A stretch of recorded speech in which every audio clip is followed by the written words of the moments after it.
जी news channel मध्ये सर्व प्रेक्षकांचं हार्दिक स्वागत। ताज्या घडामोडी पाहण्यासाठी जी न्यूज चॅनलला सबस्क्राइब करा।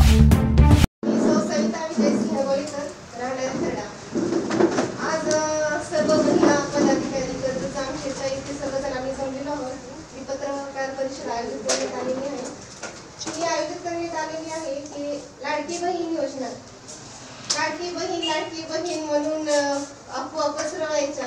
लाडक्या बहिणीला 1,500 रुपये द्यायचे आणि लाडक्या बहिणीच्या नवऱ्याच्या खिशातून 15,000 कुठे जात आहेत कुणालाच कळत नाही।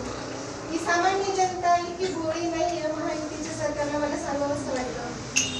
आज तुम्ही पाहत असाल कर्जत जामखेडचा चेहरा बदलण्याचं काम जर कोणी केलं असेल तर ते कर्जत जामखेडचे विद्यमान आमदार आणि भावी आमदार आणि मुख्यमंत्री आदरणीय रोहितदादा पवार यांच्या माध्यमातूनच होत आहे। जेव्हापासून दादांनी कर्जत जामखेडमध्ये पाऊल ठेवले अगदी तेव्हापासून विकासाची गंगा अविरत वाहत आहे। तुम्ही पाहिलं असेल दादा आमदार झाले नंतर कोविड सारखी महाभयंकर आजार आपल्या अवघ्या महाराष्ट्रभर पसरला। कोविड मध्ये सगळे आमदार घरी बसले होते। सगळे आमदार कुणी गार्डन मध्ये पाणी घालत होतं, कुणी गाणी ऐकून टाइमपास करत होतं, तर कुणी कुठं पळून गेलं होतं काय माहित नाही। पण केवळ आमचा दादा एकटाच होता जो जीवाची पर्वा न करता, कुटुंबाची पर्वा न करता आज त्या कोविड मध्ये अडकलेल्या रुग्णांसाठी झटत होता। जामखेडला सगळ्यात मोठं युनिट कोविड सेंटर जर कोणी सुरू केलं असेल तर ते दादांनी केलं आणि दादा 24 तास तिथे राबत होते। कुणाला रेमडेसिवीरचे इंजेक्शन लागत असेल, कुणाला ऑक्सिजनची कमतरता असेल, कुणाला बेडची कमतरता असेल, सर्व काही एखाद्या कुटुंबाप्रमाणे दादा पुरवत होते। महायुती सरकारची लोक म्हणतात की दादा सोन्याचा चमचा घेऊन आले तोंडात। अहो सोन्याचा चमचा तोंडात घेऊन येला जन्माला देखील 7 जन्माची पुण्य असावी लागते। नक्की दादाची पुण्य असते तेव्हा ते पवार आदरणीय शरदचंद्र पवार साहेब यांच्या कुटुंबात ते जन्माला आले। आणि आपण पाहतो सामान्य कुटुंबात 1.5-2 लाखाची जर प्रॉपर्टी असेल, एखाद्याची बापदादाची प्रॉपर्टी असेल तर ती पिढी किती बिघडलेली असते। ती व्यसनाधीन होते त्या प्रॉपर्टीच्या जोरावर की आहे बाबा मला प्रॉपर्टी विकायची, व्यसन करायची, प्रॉपर्टी मध्ये आणि कष्टाने कमवलेली आहे। तुम्ही का झळता विनाकारण? तुम्हाला स्पर्धा करायची असेल तर विकासाच्या बाबतीत स्पर्धा करा, दादांपेक्षा जास्त विकास करून दाखवा। आज आमच्या दादांच्या आई वडिलांविरोधात, आज आमच्या दादाच्या आई वडील म्हणजे आमच्या आई वडील आहेत त्यांच्या विरोधात बोललं जातं। तुमचं वय काय, दादांच्या आई वडिलांचं काय? आज सुनंदाताई माझ्या मातोश्री आई साहेब कर्जत जामखेडची जनता सगळे त्यांना आई साहेब म्हणून संबोधते, आईच्या स्थानी त्यांना लेखते। आज त्या आई साहेबांबद्दल काही बोललं जाते, काही अफवा पसरवली जाते। तुम्ही कुटुंबावर नका ना बोलू। आज तुम्ही पाहत असताल आमदार एक आहे पण काम कोण करते? कर्जत जामखेडचं तर अख्खं कुटुंब झटते। आमच्या बहिणी झटतायत, आमचे दादा झटतायत, आमच्या आई साहेब झटतायत। आज सगळ्या कुटुंबाने काय ठेका घेतलाय का सांगा बरं तुम्ही? पण एक समाजकारण शरद पवार घराणा हा समाजकारण करणारा घराणा आहे। गोरगरिबांचे प्रश्न कशा पद्धतीने सोडवता येतील, महिलांचे प्रश्न कशा पद्धतीने सोडवता येतील, आमचा बेरोजगार तरुण त्याला हाताला काम कशा पद्धतीने मिळेल हा विचार जर कोण करत असेल तर केवळ राष्ट्रवादी काँग्रेस पक्ष शरदचंद्र पवार गट करतो। आणि आमचा गट कधी कुणाचं कुटुंब फोडत नाही। त्यांना सत्ता आणायची असेल तर कुटुंब फोडावं लागतं, खोके द्यावे लागते। पण आमचं सरकार हे प्रामाणिक सरकार आहे। आमच्या सरकारला, आमच्या दादांना तुम्ही 100 खोके जरी देऊ केले तर आमचा दादा कधी तुमच्या समोर झुकणार नाही। आपल्या महाराष्ट्र राज्यामध्ये सध्या महायुतीचं सरकार आहे, तर या महायुती सरकारच्या माध्यमातून खरं तर जे काही नियम बनवले गेलेले आहेत तर हे नियम सर्वसामान्य जनतेला परवडणारे नियम नाही आहेत। याच्यामध्ये जर आपण बघितलं तर संसार करत असताना ज्या काही वस्तू आपल्या कुटुंबामध्ये, आपल्या घरामध्ये आपल्याला आणाव्या लागतात संसार करण्यासाठी, तर त्या गोष्टी ज्या मूलभूत गोष्टी आहेत तर त्याचा दर किंवा त्याची महागाई या ठिकाणी या सरकारने वाढवलेली आहे। उदाहरणार्थ जर आपण तेल, शॅम्पू अशा गोष्टी जर घेतल्या किंवा साड्या, चपला ह्या ज्या गोष्टी आहेत याच्यासाठी GSTचे दर 5-5% या ठिकाणी या सरकारने वाढवलेले।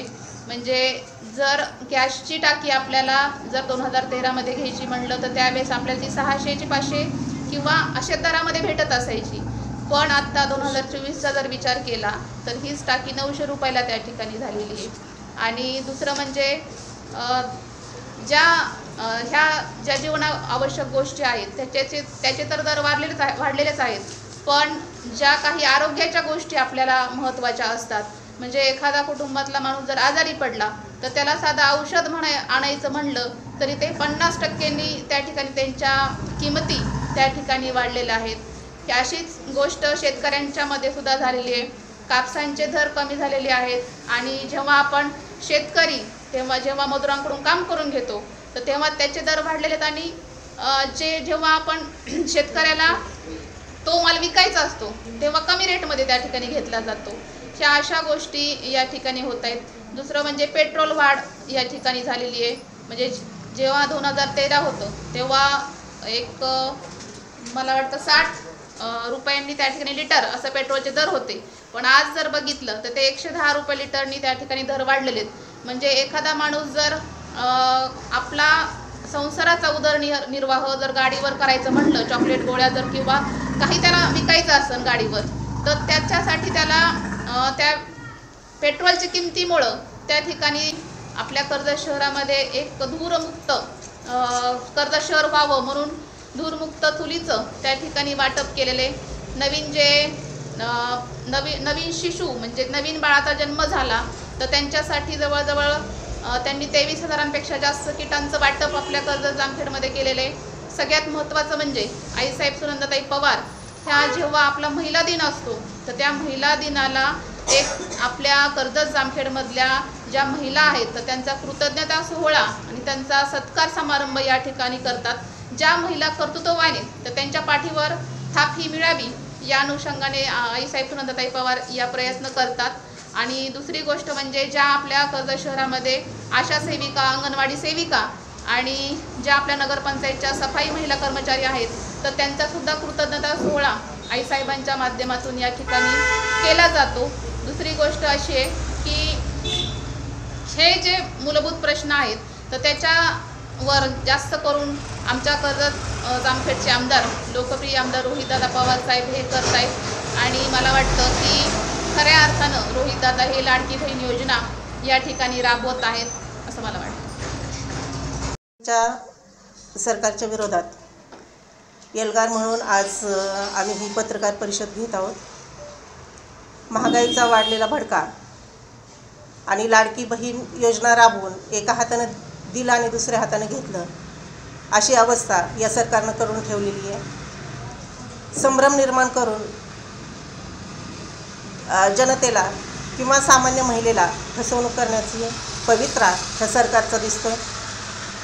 म्हणून प्रत्येकजण या ठिकाणी जमलेली महिला आमच्या सर्वसामान्य महिलेसाठी आक्रोश याच्यातनं मांडतोय की वाढलेले दर आणि पूर्वीचे दर याची जर तफावत बघितली तर तुमच्या सहज लक्षात येईल की प्रत्येक किलो मागं 30-40 रुपये आणि तेलाच्या डब्यामागं एका डब्यामागं 700 ते 800 रुपये वाढ.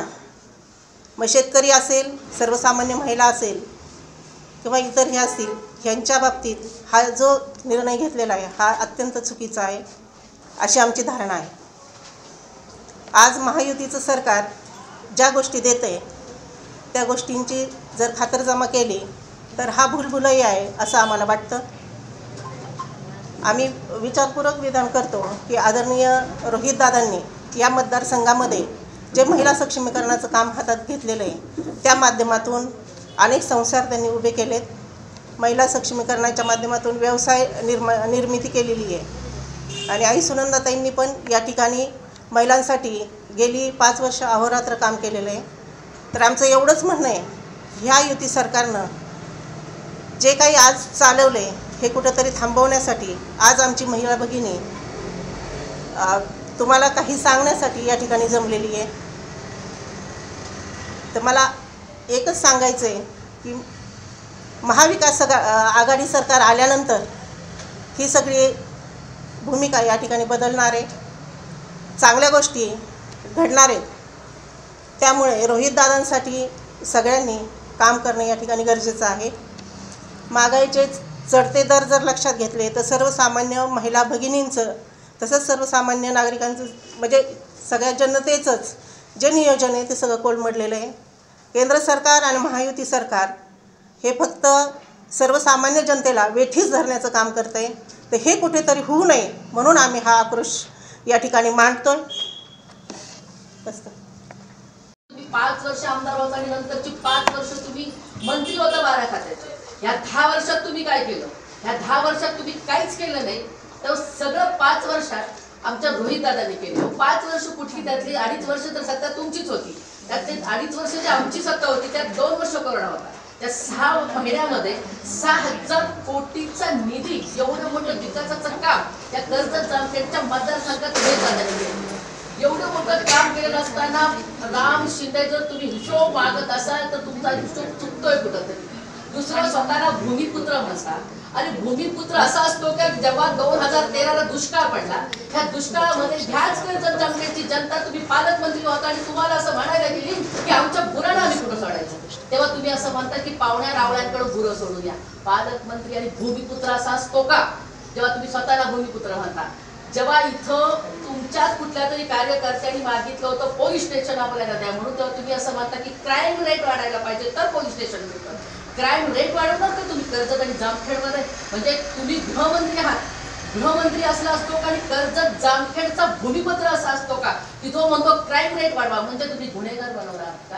आणि मग भूमिपुत्र म्हणजे काय असतो की जो या माती इथली जी माय आहे, माती आहे, तो कपाळाला लावतो आणि इथल्या लेकरांची जनतेची सेवा करतो, त्याला भूमिपुत्र म्हणतात. आणि मग रोहित दादा इथले भूमिपुत्र आहेत खऱ्या अर्थानं. जर भूमिपुत्राची व्याख्या जर त्यांना सांगायची जर झाली तर मग मला सांगायचे त्यांना तुमच्या माध्यमातून की मोदीजींना सांगा ना की भूमिपुत्र काय असतं. ते आहेत गुजरातचे आणि इलेक्शन लढवतात वाराणसीचं. अरे लोकशाही राजघटनेप्रमाणे हे इलेक्शन लढलं जातं. ते चंद्रकांत पाटील कुठले आहेत आणि ते इलेक्शन लढतात कसे काय पुण्याचं? आणि म्हणून नको तो गोंधळ, नको तिथं करून संभ्रमावस्था निर्माण करणं आणि स्वतःची पोळी भाजणं हे चालणार नाही. कर्जत जामखेडची जनता हुशार आहे. त्यांनी कुठलेही रोजगारीची निर्मिती केली नाही. MIDC सारखी जर ती उभा करायची आहे, रोहित दादांनी त्याच्यासाठी आंदोलन केलं आणि तुम्ही काय करता शिंदे साहेब? तुम्ही MIDCला विरोध करता. अरे तुमच्या भाजप आणि भाजपची जी पिल्लावळ आहे ना, त्यांचा अजेंडाच आहे की महाराष्ट्रात सगळे रोजगार त्या गुजरातला घेऊन जायचं. गुजरातमध्ये तुम्ही शिफ्ट केले आणि कर्जत आणि जामखेडवर पण तुम्ही हीच वेळ आणली. MIDC तुम्ही बंद पाडली. दुष्काळामध्ये आमच्या रोहित दादांनी टँकर सुरू केले आणि ह्या दुष्काळी जनतेला पाणी द्यायचं म्हटलं तर तुम्ही टँकर बंद करता. हा भूमिपुत्र असू शकतो का? हे कर्जत जामखेडची जनता जाणते. हा भूमिपुत्र नाही जो इथल्या जनतेला पाणी पिऊ देत नाही, जो इथल्या जनतेला रोजगार देऊ शकत नाही. MIDC बंद पाडतो. जो नवीन जी विकासाची कामं रोहित दादांनी आणली ती सगळी तुम्ही बंद पाडताय. ह्याला भूमिपुत्र म्हणतात का? भूमिपुत्र हा जनतेची सेवा करणारा असतो आणि जनतेची सेवा करणारा हा भूमिपुत्र तो म्हणजे रोहित दादा आहे. आणि जातीपातीचं राजकारण करणं हा भाजपचा कायम अजेंडा राहिलेला आहे. म्हणजे आधी धर्मामध्ये ते निर्माण करायचं, ते जमलं नाही तर महाराष्ट्रामध्ये तुम्ही आता मराठा विरोधात तुम्ही OBC करताय, मराठा विरोधात तुम्ही कुठंतरी दलित करताय, कुठंतरी आदिवासी विरोधात तुम्ही कुठं धनगर करताय. कारण की तुमचा हा अजेंडाच राहिलेला आहे. कारण कुठलंही विकास काम तिथल्या या भाजप आणि ट्रिपल इंजन खोके भातर सरकारनं या महाराष्ट्रात केलं नाही. त्यांच्याकडे आता कुठलेही मुद्दे विकासाचे नाही आणि म्हणून त्यांनी हे सगळ्या जातीची समीकरण केली.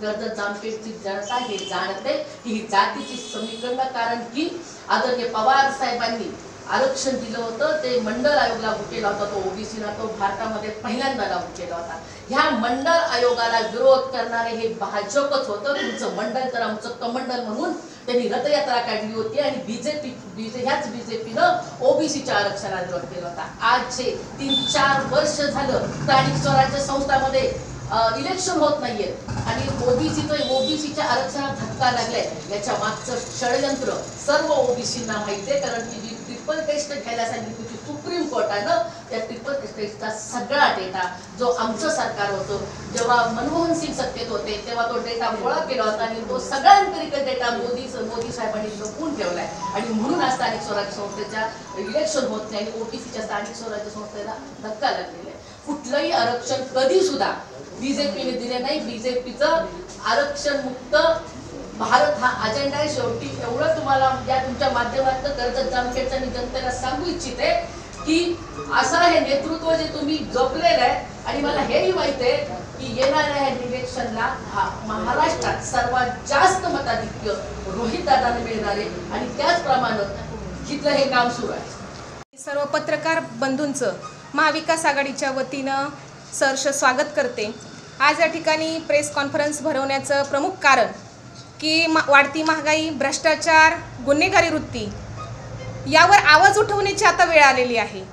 कारण तुम्ही पाहतायत केंद्र सरकारचा कुचकामी कारभारामुळं राज्यात भाजप सत्ता, केंद्रात भाजप सत्ता असताना देखील वाढती महागाई आणि वाढलेले दर पाहता आता जर आपण यांना परत जर निवडून दिलं तर आपल्याला अनेक संकटांना सामोरं जावं लागणार आहे। अनेक महागाईचा भस्मासूर या ठिकाणी वाढणार आहे आणि त्यासाठी ही पत्रकार परिषद आपण या ठिकाणी भरवलेली आहे। त्यावर आवाज उठवण्याची वेळ आता आहे। मला या ठिकाणी सर्वांना सांगायचं आहे की आता ताईंनी सांगितलं की जो तेलाचा दर आहे आता वाढती, तुम्हाला माहिती आहे की एका तेलाच्या डब्यामध्ये 1500-1400 रुपयाचा तेलाचा डबा आता 2200 रुपयावर गेलेला आहे। अहो, कशा या लाडक्या बहिणींनी दिवाळीसारखा सण पूर्ण दैनंदिन जीवनामध्ये या ज्या गोष्टी आवश्यक आहेत कशा पद्धतीनं हा सण साजरा केला त्या सांगताना त्यांच्या डोळ्यातलं दुःख पाहिल्यानंतर जाणवलं की अशा प्रकारची परिस्थिती या सरकारनं करून ठेवलेली आहे। परंतु खरं तर आता या ठिकाणी सर्वांनी मिळून मी या ठिकाणी मतदार बंधू भगिनींना मी सांगू इच्छिते की आता आपण यावर आवाज उठवणं खूप गरजेचं आहे। ज्या पद्धतीनं अनेक तुम्ही पाहत असाल की आपल्या शेतीमालाला कोणत्या मालाला भाव नाही। 2013 मध्ये जो कापसाचा दर होता 7,500 तोच आता 2024 मध्ये आपल्याला पाहायला मिळतोय। आणि हे होत असताना ज्यावेळी कापूस वेचणीला 3 रुपये त्यावेळेस 1 किलोला घेत होते 2013 मध्ये, आता पुन्हा 2024 मध्ये ते किती रुपये आहेत एका। तुम्हाला सांगते की बचत गटाच्या माध्यमातून आतापर्यंत कर्जत जामखेड मतदारसंघामध्ये 34 कोटी रुपयांचा निधी आदरणीय दादांनी दिलेला आहे। त्यामुळे महिला स्वतः सक्षम बनलेल्या आहेत, स्वतःच्या पायावर उभा राहिलेल्या आहेत, त्यांना त्यामध्ये स्वतःचा व्यवसाय उभा राहायला मदत झालेली आहे। अनेक टेक्स्टाईलच्या युनिटच्या माध्यमातून हजारो महिलांच्या हाताला काम आदरणीय दादांमुळे मिळालेलं आहे। खरं तर मी एवढं या ठिकाणी सांगू इच्छिते की हे नेतृत्व आमच्या कर्जत जामखेड मतदारसंघाला लाभलेलं हे आम्ही आमचं भाग्य समजतो। आणि खरंच या ठिकाणी सर्व जनतेला, या माझ्या उपस्थित माता भगिनींना मी या ठिकाणी आव्हान करू इच्छिते की आपण सर्वांनी मिळून आदरणीय दादांचे हात बळकट करण्यासाठी दादांच्या पाठीमागे उभा राहण्याची आता आपल्या सर्वांची वेळ आलेली आहे। आणि महाविकास आघाडीला आपण भरघोस मतांनी पाठिंबा द्यायचा आहे। एवढंच बोलते आणि थांबते। यानंतर फोडणी तडकली आणि लाडकी बहीण भडकली। 1,500 रुपये दिले आणि 5,000 रुपये जीवनावश्यक वस्तूंच्या माध्यमातून खिशातून लाडक्या बहिणीच्या काढून घेतले। मी असं म्हणेल की शेतकऱ्यांच्या मालाला भाव नाही, दुधाला दर नाही। महाविकास आघाडीच्या काळामध्ये ज्या दुधाला 35 रुपये दर होता त्याच महायुतीच्या काळामध्ये त्या दुधाला 22 आणि 23 रुपये दर मिळतो। आणि त्यातून पण तुम्ही 5 रुपये अनुदान देणार होता, ते तरी प्रत्येक शेतकऱ्याच्या किंवा शेतकरी महिलेच्या खात्यावर जमा झालंय का? अजिबात नाही। तर 22 आणि 23 रुपये या दुधाच्या भावामध्ये शेतकऱ्यांनी आपला स्वतःचा उदरनिर्वाह करायचा की त्या गायांना आणि गुरांना खाऊ घालायचं की त्यांच्या लेकरा बाळांना पोसायचं। जर तुम्ही खुराकाचे आणि बाकीच्या गोष्टींचे दर वाढवत असाल तर दुधाचा पण दर हा वाढला पाहिजे। आणि शेतकरी तुम्हाला लाडकी बहीण हवी, युवा हवा ही जाहिरात महाराष्ट्रभर गाजते महायुतीची की लाडकी बहीण हवी, युवा हवा आणि शेतकरी पण हवा। शेतकरी कशाला हवा तुम्हाला? जर प्रत्येक शेतकऱ्याच्या कुठल्याच गोष्टीला जर भाव मिळत नसेल तर शेतकरी कशाला हवा? मग हीच मी असं म्हणेल सर्वसामान्य जनतेला, शेतकऱ्यांना आणि माझ्या लाडक्या बहिणीला हीच खरी वेळ आहे की आम्ही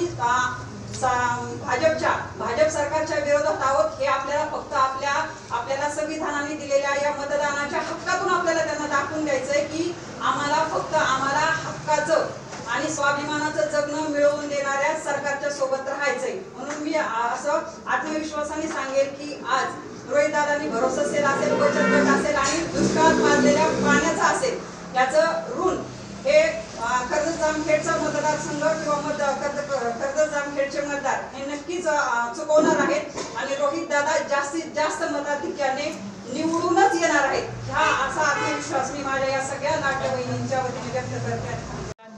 महिला आघाडी तालुका अध्यक्ष म्हणून काम पाहते।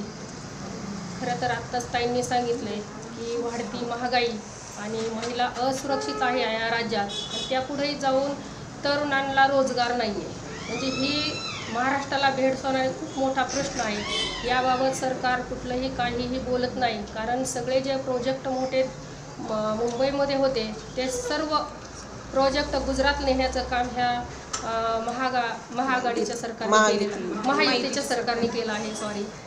तर हे जी महाविकास आघाडीचं सरकार आल्यानंतर ह्या तरुणांना न्याय देण्याचं काम करणार आहे. आदरणीय रोहितदादा पवार आमदार यांनी संघर्ष यात्रा काढली होती. ही महाराष्ट्रावर संघर्ष यात्रा काढली आणि तरुणांचे सगळे प्रश्न विचारात घेण्याचा प्रयत्न त्यांनी केला. पण त्यांच्यावर सुद्धा ह्या येणाऱ्या आलेल्या महायुतीच्या सरकारने लाठीचार्ज केला. म्हणजे दादा तरुणांसाठी जेव्हा आवाज उठवतात त्यांच्यावर लाठीचार्ज केला जातो. म्हणजे हे कितपत योग्य आहे या सरकारने सुद्धा या गोष्टीचा विचार केला पाहिजे. माननीय आमदार रोहितदादा पवार हे आमच्या दोन्ही तालुक्यांना लाभले म्हणजे हे आमचं भाग्य नसून हे सौभाग्य आहे. अगदी जन्मलेल्या बाळापासून ते वयोवृद्धापर्यंत अगदी सर्व जनतेचं काळजी घेतात. म्हणजे असा आमदार महाराष्ट्रामध्ये सुद्धा तुम्ही सर्वे केल्यावर कुठंही मिळणार नाही. अगदी 5 ते 6 कोटी रुपये एका मतदारसंघामध्ये करत होता. सगळ्यांना सोबत घेऊन जाण्याचं काम करत होतं. त्या पद्धतीचं माननीय आमदार रोहितदादा पवार यांचं काम आमच्या मतदारसंघात आहे. हे नाही तर ते व्हिजन त्यांचं पूर्ण महाराष्ट्रामध्ये काम करत आहेत. पूर्ण महाराष्ट्रासाठी व्हिजन आहे त्यांचं काम करण्याचं. म्हणून येत्या पुढील आता काळामध्ये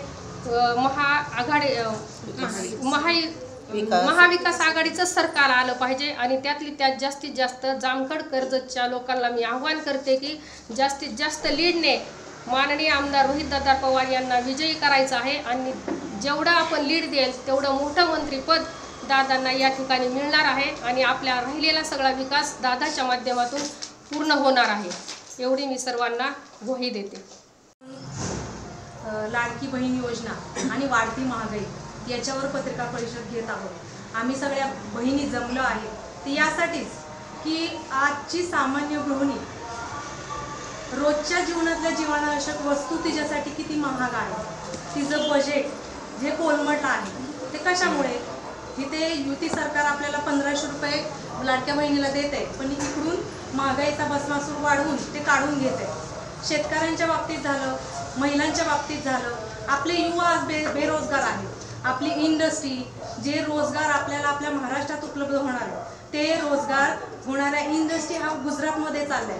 मग आपल्या मुलांनी काय गुजरातमध्ये जॉब करण्यासाठी जावं का. आपल्या मुलांना इथे रोजगार मिळाला तर त्यांचं अधिक चांगलं बरं होईल. तिथे जाऊन त्यांचा रोजगार चांगला होणार आहे का की दुप्पट खर्च होणार आहे. आपल्या शेवटी त्यांना कधी ना कधी तर आपल्या महाराष्ट्रात तर यावं लागेल. त्यावेळेस त्यांच्याकडे उत्पन्नाचं काय साधन असेल. मग आपण ह्या सगळ्या भगिनी आम्ही विचार करतो की आपल्या बजेट तर कोलमडलंच आहे. त्या बजेटबद्दल वादच नाही. आज प्रत्येकाच्या घरात गेलो म्हणतात 1500 रुपये दिले पण आमचे तेलाचे डब्याचे भाव वाढले, तुरीची डाळीचे भाव वाढले, खोबऱ्याचे वाढले. इतके महाग झाले की ते घेताना सुद्धा माणूस विचार करतो 1 किलो घेऊ का अर्धा किलो घेऊ. मग जो दिवाळीचा किराणा मागच्या टर्ममध्ये 5000मध्ये जे होतं आज 10,000 सुद्धा त्या किराण्याला पुरत नाही. मग त्या महिलांनी काय करायचं. मग अशा वेळेच्यामध्ये आपण भगिनींनी विचार करणं गरजेचं आहे की आपल्याला योग्य सरकारची निवड करणं गरजेचं आहे. आणि त्यासाठीच आपल्याला महाविकास आघाडीचं सरकार आणणं गरजेचं आहे. आपले रोजगार आपल्या दादांचं काम हे बोलतं ते सांगावं लागत नाही. त्यांनी जन्मलेल्या बाळापासून वयोवृद्धापर्यंत खूप काम केले. त्यांनी धार्मिक क्षेत्रामध्ये काम केले, त्यांनी शिक्षण क्षेत्रामध्ये काम केले, त्यांनी महिला सबलीकरण केले, त्यांनी जलसंधारणमध्ये काम केले, त्यांनी वीज उपलब्ध करून दिले, अनेक ठिकाणी शेतकऱ्यांना डिप्या बसवून दिल्या. त्यांची कामं ही सांगून तो पाढा संपणारच नाही. इतकी कामं आहेत. मग त्या कामांचा विचार करता आता कर्जत जामखेडची जनता सुज्ञ झाली आहे. कोणाला मतदान करायचं हे कोणाला सांगण्याची गरज नाही. आणि महिलांना माहिती आहे की दादांनी आपल्यासाठी काय केले. त्या 1500 रुपयाला न भूलता आपल्या मुलांचं भविष्य काय याचा विचार करूनच मतदान करा. कारण उद्या MIDC आली तर आपल्या मुलांना रोजगार मिळणार आहे, आपले कामधंदे चालणार आहे, आपला प्रत्येक धंदा चालणार आहे, आपली वाहतूक वाढणार आहे आणि त्यामुळे उद्या आपल्या मुलांचं भविष्य हे खूप चांगलं होणार आहे. मग त्या दृष्टीने माझं एवढंच आव्हान राहील कर्जत जामखेड्यांच्या महिलांना सर्व मतदार बंधू भगिनींना की येणाऱ्या 20 तारखेला रोहित दादांनाच मतदान करा आणि तुतारीच्या चिन्हावर बटन दाबून योग्य मतदान करा. उचलून धरता त्या गोष्टीचा तुम्ही गाजावाजा करता, पण तुम्ही का नाही सांगत की लाडकी बहिणीचा संसाराचं बजेट कोलमडलेलं आहे, हे फक्त तुमच्यामुळं कोलमडलेलं आहे. आणि जे तुम्ही तुमच्या भाषणामध्ये नेहमी लाडकी बहीण 1,500 रुपयाचा आमच्यासाठी जो उल्लेख करत असता, त्यामध्ये तुम्ही हा महागाईचा उल्लेख का नाही करत? त्याच्या वाढलेला जीएसटी आणि वाढती महागाई ह्या गोष्टींचा तुम्ही का नाही त्याच्यामध्ये उल्लेख करत? खऱ्या अर्थानं आज जर आम्ही कर्जत जामखेडकरांच्या आम्ही भाग्यवान आहोत की आम्हाला कार्यसम्राट आमदार माननीय रोहितदादा पवार यांच्यासारखं नेतृत्व लाभलेलं आहे. खऱ्या अर्थानं पाहिलं, महिला तिचं घर आणि घरात असणारा तिचा मुलगा सगळ्या संसाराचा जर तिने विचार केला तर खऱ्या अर्थानं तिच्या मुलाचा विचार कुठे केला गेला का? नाही केला गेला. जो विचार आमच्या रोहितदादांनी अख्ख्या टोटल महाराष्ट्रातल्या युवांसाठी दादांनी जो प्रश्न उठवला, त्या प्रश्नासाठी आदरणीय पवार साहेबांच्या पाठी दादा खंबीरपणे उभा राहिले. आणि जो प्रश्न आमच्या कर्जत जामखेडमध्ये का नाही येऊन दिली या महायुतीने, भाजप सरकारने, जो आमचा MIDCचा प्रश्न होता, आमच्या युवकांसाठीचा जो मोठा प्रश्न होता, जो दादांनी आमच्या युवकांसाठी पूर्णत्वास आणला होता, तो तुम्ही का कोलमडून पाडला? तर हा प्रश्न आमच्या बहिणींचा आहे.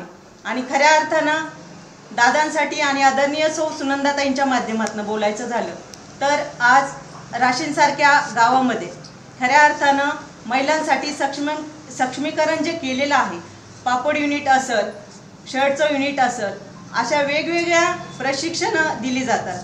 आणि बोलायचं झालं तुम्ही तुमच्या समजा जर आपण काही उदाहरणच द्यायचं झालं तर आज आम्ही कर्जत जामखेडकर आणि राशीनमध्ये खऱ्या अर्थानं आज जे मोठं क्रिकेटचं संकुल उभा राहत आहे, स्टेडियम उभा राहत आहे, ते फक्त आणि फक्त आमच्या रोहितदादांच्या आणि साहेबांच्या प्रयत्नातून आहे. आणि ही जी संधी आमच्या मुलांसाठी उपलब्ध करून देत आहेत ती आमच्यासाठी खूप मोठी आहे. आणि जे आपले भारतीय कर्णधार आहेत रोहित शर्मा, हे देखील राशीनला आले होते. ही आमच्यासाठी फार मोठी आणि अभिमानाची गोष्ट आहे. नमस्कार. आज BJP सरकारने जे लाडकी बहीण योजना आणली त्याचा आम्ही सर्वप्रथम सर्व भगिनीच्या वतीने निषेध करते. खरं म्हणजे ही योजना आणताना त्यांनी फक्त ज्या भगिनी मतदान करणार आहेत 21 वर्षाच्या पुढच्या त्यांनाच त्यांनी ही लाडकी बहीण योजनेचा लाभ दिलेला आहे. माझ्या ज्या भगिनी आहेत 16, 17, 18 वर्षाच्या त्यांना का नाही दिल्या, हा एक माझा मुख्य प्रश्न त्यांना आहे. आणि त्याचप्रमाणे परवा जे कोल्हापूरमधले जे खासदार आहेत महाडिक म्हणून, त्यांनी असं एक स्टेटमेंट दिलेलं आहे की ज्या महायुतीमध्ये काँग्रेसचा शरदचंद्रजी पवार साहेब यांच्या राष्ट्रवादीच्या ज्या महिला काम करणार आहेत, त्यांच्या ज्या प्रचारामध्ये जाणार आहेत त्यांचे फोटो काढून आणा आणि मग मी बघतो काय करायचे ते. मग हे दहशत कोणत्या कामाचे, कोणत्या अँगलने ते आम्हाला बहिणी मानतात? तर म्हणजे ह्याचा विचार आम्ही सर्वच बहिणींनी केला पाहिजे. आणि गॅस आता महत्त्वाचा मुद्दा आहे. किराणा माल एवढा भरमसाठ वाढलाय, तो महत्त्वाचा मुद्दा आहे. तर म्हणजे आता जर आपण सर्वसामान्य कुटुंबात जर गेलो, कुणाची लेक आलेले, कुणाची बहीण आलेले, काही घरामध्ये दिवाळी साजरी केली गेली नाही. कारण ज्या लाडक्या बहिणीसाठी कागदपत्र लागतात त्या कागदपत्रासाठी काही गरीब महिलांनी अक्षरशः व्याजाने पैसे घेऊन ते कागदपत्राची पूर्तता केली, ते दिली आणि शेवटी हातात काय आलं ते 1,500 किंवा 3,000 रुपये आले. 2 महिन्याचे टाकले असं म्हणणं आहे त्यांचं. पण सण तेवढा झाला नाही. काही बहिणी रडत गेल्या, काही बहिणी चटणी भाकरी खाऊन गेला. मग ह्याचा विचार करणार कोण? तर मला असं म्हणायचं आहे की ही योजना आणली कशासाठी? फक्त तुम्ही मतदान करून घेण्यासाठी मग ही योजना आणलेली आहे का? गॅसचे दर वाढले तर आम्ही सर्वच माता बहिणीचा आक्रोश आहे. त्याचप्रमाणे मला एक गोष्ट म्हणायची की औषध गोळ्यासाठी जर आमचे भगिनी जर ह्याला झाली मेडिकलमध्ये गेली तर त्याचे भरमसाठ गोळ्यांचे किमती वाढलेल्या आहेत. एखादी महिला जर साडी घ्यायला गेली किंवा लेकला आली घरी, तिला प्रत्येकाची इच्छा असते की माझ्या लेकीला एक 500 रुपयाची तरी साडी घेतली गेली पाहिजे, पण त्याच्यावर सुद्धा यांनी GST लागू केली. मग करायचं काय? तर मला ह्या गोष्टीचा सगळ्याच माता भगिनीच्या वतीने मी ह्या गोष्टीचा निषेध करते आणि थांबते. या अनुषंगाने घेण्यात आलेल्या पत्रकार परिषदेच्या माध्यमातून मला इतकं सांगावं वाटतं, माझ्या माय माऊलींना, युवा पिढीला इतकं सांगावं वाटतं की तुम्ही त्या 20 तारखेला जास्तीत जास्त तुतारी वाजवणार आपलं चिन्ह आहे, त्याच्या समोरील बटनावर जास्तीत जास्त महाविकास आघाडीला मतं देऊन विजयी करा. म्हणजे ही वाढती महागाई, बेरोजगारी, महिला सुरक्षितता प्रश्न, महिला सबलीकरण असे जे आपल्या समोर असंख्य प्रश्न आहेत, या सगळ्या प्रश्नांचं उत्तर जर कोणी देऊ शकतं तर केवळ राष्ट्रवादी काँग्रेस शरदचंद्र पवार गट देऊ शकतो. एवढं लक्षात ठेवा मैत्रिणींनो. गता सांगते भरभरून मतं द्या. कर्ज जामखेडचा तर काही विषयच नाही. इथे दादा आजच विजयी झालेले आहेत आणि जेव्हा त्यांचा निकाल लागेल तेव्हा 1 लाख मताधिकारी ते निवडून आलेले असते. काय करू चालू? महायुती सरकारने जी माझी लाडकी बहीण योजना ही योजना राबवली आहे, ती राबवली आहे महाराष्ट्रामध्ये. पण एकीकडं माझी लाडकी बहीण योजना राबवली आहे आणि दुसरीकडं महागाई वाढवली आहे. म्हणजे हातात दिलं आणि कोपऱ्याला मारलं, हा असा प्रकार या ठिकाणी घडलेला आहे.